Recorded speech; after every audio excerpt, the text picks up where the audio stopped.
Welcome, everyone, to this explainer for HIS 240, History of Kentucky. I am absolutely thrilled to have you here. Today, we're going to push way past those traditional names and dates you might remember memorizing back in high school. Instead, we're putting on our critical historian hats. We're going to examine the transition of colonial Kentucky, what was known as America's First West, between 1774 and 1792. Our goal today isn't just to memorize what happened. It's to actually deconstruct the complex systems and the foundational myths that shaped the Kentucky we know today. To make sense of this pretty chaotic era, we'll break it down into 5 main areas: the Promised Land myth, Kentucky as a society with slaves, Republican patriarchy, the road to statehood, and finally, the vanishing Indian myth. All right, let's jump right into part 1, the Promised Land myth. Now, Kentucky is definitely not a geographical monolith. It's made up of 5 really distinct regions. Back then, migrants were literally pouring through the rugged Cumberland Gap, or floating down the Ohio River, navigating some incredibly difficult terrain. And interestingly, they largely bypassed the mountainous Cumberland Plateau, aiming straight for the center of the territory, the Bluegrass region. Why there? Well, the permeable limestone aquifer beneath the Bluegrass produced these incredibly rich, fertile soils. Everybody wanted a piece of this agricultural gold mine. To really understand this massive migration, we have to talk about settler colonialism. Previously, under British rule, the region was subjected to extractive colonialism. Trading furs, extracting resources, and then moving on. But the brand new American Republic, they demanded land for farming and permanent settlement. And settler colonialism requires replacing indigenous populations with a permanent invasive society. So the goal completely shifted from just trading in the territory to wholly possessing it. And this possession was aggressively marketed to the masses.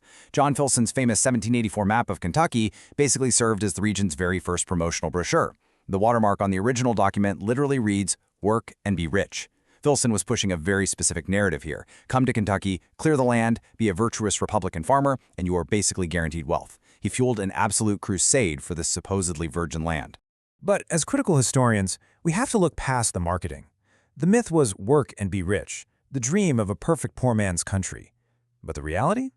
By the time Kentucky actually achieved statehood in 1792, the wealthiest 107 men owned a staggering 1/3 of the entire territory.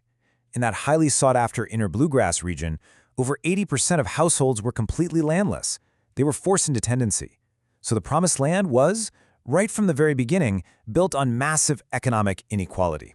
Which brings us to part 2, a society with slaves. Because we have to ask, who is actually doing the back-breaking labor of clearing this Promised Land?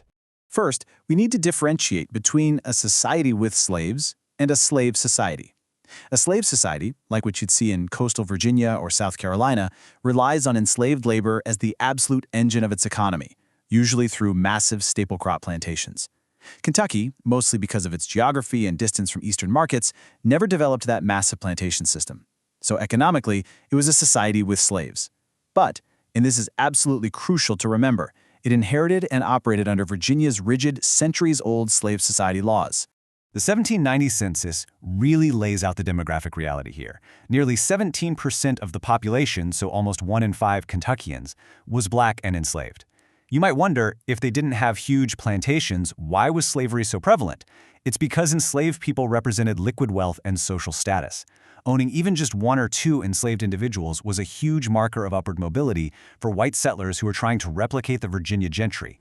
Now, this institution was maintained through systemic terror and violence, strictly enforced by slave patrols and overseers wielding iron handcuffs, often marching men in coffles.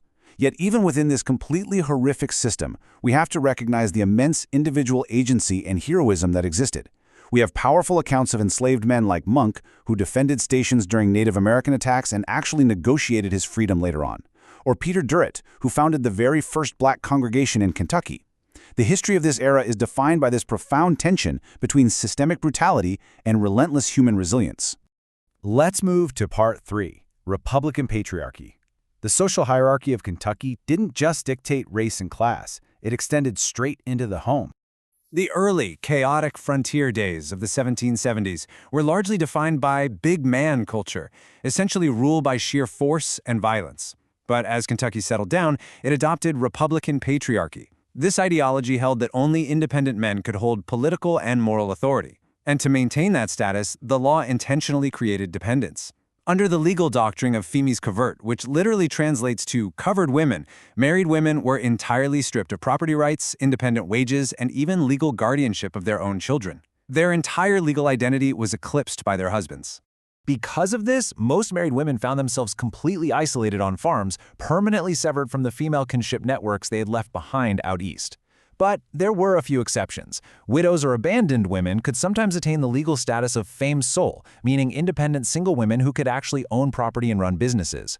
A really fantastic example of this is Anne Christian, who inherited and successfully managed a highly lucrative salt manufactory. So, while the system was explicitly designed to subjugate them, women were constantly navigating and sometimes even circumventing these patriarchal structures.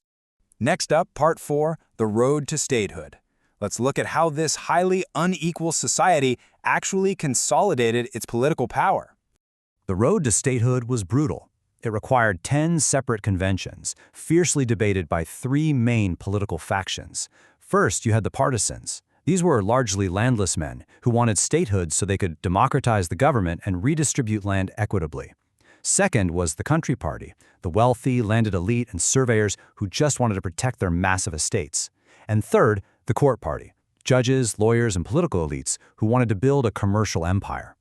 Over the course of these conventions, the highly educated court and country parties pretty much continually outmaneuvered the Democratic partisans. The political maneuvering got so intense it honestly bordered on treason. Enter James Wilkinson and the infamous Spanish conspiracy. Wilkinson, a key member of the court party, saw that Kentucky's economy was being choked because Spain had closed the Mississippi River. So he took it upon himself to travel down to New Orleans and secretly negotiate with Spanish Governor Moreau.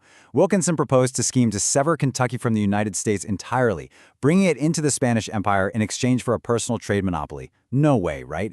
It was a stunningly audacious gamble, but it shows you just how fragile national loyalty was in this First West. Ultimately, Wilkinson's conspiracy fizzled out, but it definitely lit a fire under the political elites. Realizing they might actually lose the territory, Virginia passed the Enabling Act, also known as the Virginia Compact in 1789, laying out the final ground rules for separation. So after years of grueling debate, waiting for the new U.S. Constitution to be ratified, and basically finalizing land claim protections for the wealthy, Kentucky finally entered the Union as the 15th state on June 1, 1792. Finally, Part 5, The Vanishing Indian Myth. This is perhaps the most pervasive and destructive myth we'll cover today. Think back to Filson's idea of a virgin land. To sell that idea, settlers had to explain away the people who were obviously already there. When white settlers arrived, they couldn't ignore the massive ancient earthworks and burial mounds dotting the landscape in places like Greenup County. But rather than attributing them to the ancestors of the contemporary Shawnee or Cherokee, they weaponized history. They completely invented the mound builder myth, claiming these structures were built by ancient Europeans, a lost tribe of Israel, or even the Welsh. By framing contemporary Native Americans as savage conquerors who had wiped out a previous civilized white race, settlers created a really convenient moral justification for stealing the land. This cultural erasure actually became a public spectacle. In 1815, a man named Nahum Ward exhibited a mummified indigenous woman, whom he dubbed Fawnhoof, excavated from a Kentucky salt cave. Advertisements touted her tour all around the country. This wasn't just some weird curiosity. It was a highly popular ideological tool used to promote the idea that Native Americans were just relics of a distant past. It heavily reinforced the idea of manifest destiny and the supposedly inevitable natural disappearance of indigenous peoples. But the historical reality tells a completely different story. As the 19th century interviewer John Dabney Shane very astutely noted, it was not our superiority in war, it was the plow that overturned the Indians. Native Americans didn't just vanish into thin air. Many remained right there in Kentucky, structurally assimilated into the new farming society. They became craftsmen, farmers, and neighbors. But structurally, legally, they were erased. Census takers in 1790 and 1800 deliberately stopped recording them as Native Americans, instead lumping them into a category called other free persons of color. They functionally vanished them from the official historical record. Which brings us to the end of our explainer today and leaves us with a really critical question to chew on. We've seen how the virgin paradise myth masked massive economic inequality, how the laws subjugated women and enslaved individuals, and how indigenous peoples were deliberately written out of the census. So, I leave you with this. If history is written by the victors, what other realities are hiding right beneath the myths we've inherited? I want you to carry this analytical lens with you as we continue through HIS 240. Question your primary sources, look for the marginalized voices, and never take a foundational myth at face value. Thanks so much for diving deep into the history of Kentucky with me today. See you next time.